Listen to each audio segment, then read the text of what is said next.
5 members का एक family नए घर में शिफ्ट करते हैं। उनके फैमिली में एक मैन, उनकी मॉम, उनके 5 मंथ्स प्रेग्नेंट वाइफ, 10 साल का बेटा और 2 साल की एक बेटी। पहले के कुछ दिन तो सब कुछ एकदम बढ़िया चल रही थी। सब लोग नए घर में शिफ्ट करके खुश थे। कुछ दिन बाद से ही 10 साल के लड़के को फ्लू लाइक सिम्टम्स आने लगे, लेकिन टिपिकल फ्लू सिम्टम्स से सीवियर था। इनिशियली किसी को ये समझ में नहीं आया कि लड़के की बीमारी के कारण है वो मेटालिक कैप्सूल जिसे लेकर पिछले कुछ दिन से वो खेल रहा है। ये तो क्लियर नहीं था कि वो कैप्सूल जिस कंटेनर में था वो आया कहाँ से, पर वो इसी घर के अंदर ही था जब वो फैमिली ने यहाँ शिफ्ट किया था। किसी को भनक तक नहीं थी कि वो कैप्सूल कितनी खतरनाक है। डॉक्टर्स को भी उस लड़के का सिम्टम देख के कुछ समझ में नहीं आया। एक के बाद एक फैमिली मेंबर्स बीमार पड़ने लगे। किसने वो कैप्सूल का कंटेनर खोला था और कब, वो तो क्लियर नहीं है, लेकिन इतना अनुमान लगाया गया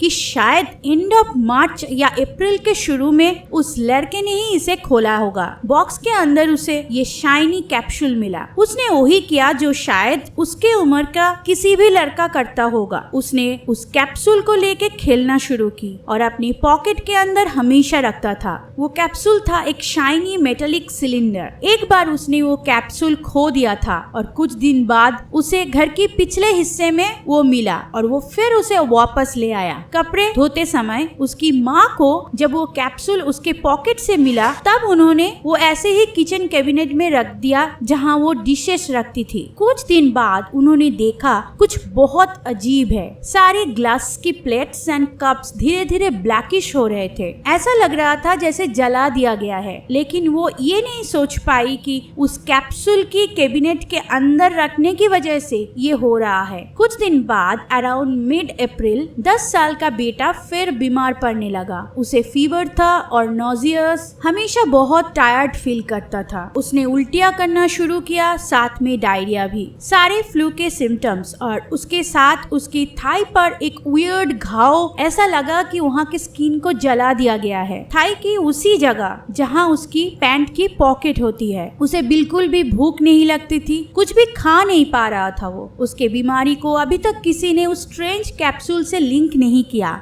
उसकी माँ को लगा ये नॉर्मल फ्लू या फूड पॉइजनिंग है। उन्हें लगता थोड़ा रेस्ट लेके वो ठीक हो जाएगा। धीरे धीरे बाकी लोगों को भी वही सिम्टम्स आने लगे, लेकिन उस लड़के के जैसा उतना सीवियर नहीं। शायद कोई वायरल डिजीज इसलिए सबको हो रही है। कुछ हफ्ते बाद उस लड़के का सिचुएशन और ज्यादा बिगड़ गई। 16 अप्रैल उसे हॉस्पिटल में एडमिट किया गया। डॉक्टर्स ने उसे एंटीबायोटिक्स देना स्टार्ट की। अनफॉर्चुनेटली उसकी कंडीशन इम्प्रूव नहीं हुई और कुछ हफ्ते के अंदर उसकी कंडीशन और ज्यादा बिगड़ गई। ब्लडी डायरिया और फीवर 105। 29 अप्रैल उस लड़के की मौत हो गई। फैमिली के बाकी मेंबर्स के भी सिम्टम्स अब सीवियर होने लगे। कोई भी बेटर नहीं हो रहे थे। बच्चे की मौत के बाद वो फैमिली और ज्यादा पैनिक्ड हो गई। डॉक्टर्स ने जो भी टेस्ट किया रिपोर्ट में कुछ भी सामने नहीं आया, क्योंकि उन्हें कोई वायरस या बीमारी नहीं थी। उससे भी कई ज्यादा खतरनाक इंसिडेंट हुई थी उनके साथ। डॉक्टर्स को भी समझ में नहीं आया कि ऐसा क्या हो रहा है। वो फैमिली असल में एक्यूट रेडिएशन पॉइजनिंग का शिकार थी। शाइनी कैप्सूल जिसे लेके वो लड़का खेला करता था, वो एक synthetic radio active isotope of cobalt जिसे कोबाल्ट 60 कहा जाता है, जो आर्टिफिशियली न्यूक्लियर रिएक्टर्स के अंदर बनाई जाती है। इसीलिए उस रेडियो एक्टिव कैप्सूल को जब उसकी माँ ने किचन कैबिनेट में रखा तब ग्लास की प्लेट्स, कप्स ब्लैकिश होने लगे। कोबाल्ट 60 और दूसरे जो रेडियो एक्टिव मटेरियल्स है वो भी उस कैप्सूल के अंदर था, जो इंसानों के लिए जानलेवा होता है। वो कितना खतरनाक होगा वो डिपेंड करती है कितने टाइम के लिए एक्सपोजर हुआ,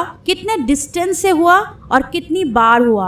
मोस्ट केसेस में न्यूक्लियर रिएक्टर्स एक्सीडेंट जो हुई है उसमें बहुत ज्यादा एक्सपोजर के कारण इंसानों की इमीडिएटली मौत हो जाती है कुछ ही मिनट्स के अंदर। दूसरे कॉमन रेडियो एक्टिव मटेरियल से कोबाल्ट 60 लेस रेडियो एक्टिव है, लेकिन उस लड़के का लॉन्ग टर्म एक्सपोजर हुआ था। हार्मलेस दिखने वाला उस कैप्सूल का आउटर कवर और उसे जिस कंटेनर में रखा गया था वो लीड का बना हुआ था ताकि रेडिएशन बाहर ना जाए। कैप्सूल के आउटर कवर इनफ नहीं था उस रेडिएशन को रोकने के लिए, इसीलिए उसे और एक लीड बॉक्स के अंदर रखा गया था। जब उस कैप्सूल को उस बॉक्स से निकाला गया, पूरी फैमिली की लाइफ खतरे में आ गई। 19 जुलाई उस बच्चे की माँ और उनका अनबॉर्न चाइल्ड दोनों की मौत हो जाती है उसी सेम हॉस्पिटल में। उनके रेडिएशन की डोज उनके बेटे जितना तो नहीं था, लेकिन फिर भी वो इनफ था रेडिएशन पॉइजनिंग के लिए। उनकी मौत के बाद मेडिकल स्टाफ ने national institute of public health of Mexico को अलर्ट किया। अननोन कॉज की वजह से 2 लोगों की मौत हो गई है और फैमिली के बाकी मेंबर्स भी बीमार है, तो ये कोई पोटेंशियल वायरस आउटब्रेक हो सकती है। ट्रेजिकली 4 हफ्ते बाद 18 अगस्त 2 साल की बच्ची की भी मौत हो गई और उसके 2 महीने बाद उनके ग्रैंड मॉम का भी। 15 अक्टूबर उनके फैमिली में एक ही आदमी जिंदा था, उनका डैड। ऐसा माना जाता है वो डेली काम पे घर से बाहर जाते थे, इसलिए रेडिएशन एक्सपोजर उन्हें कम हुआ था। घर को थोरो सर्च किया गया और फाइनली पता चला उनकी मौत की असली वजह, लेकिन it was already too late.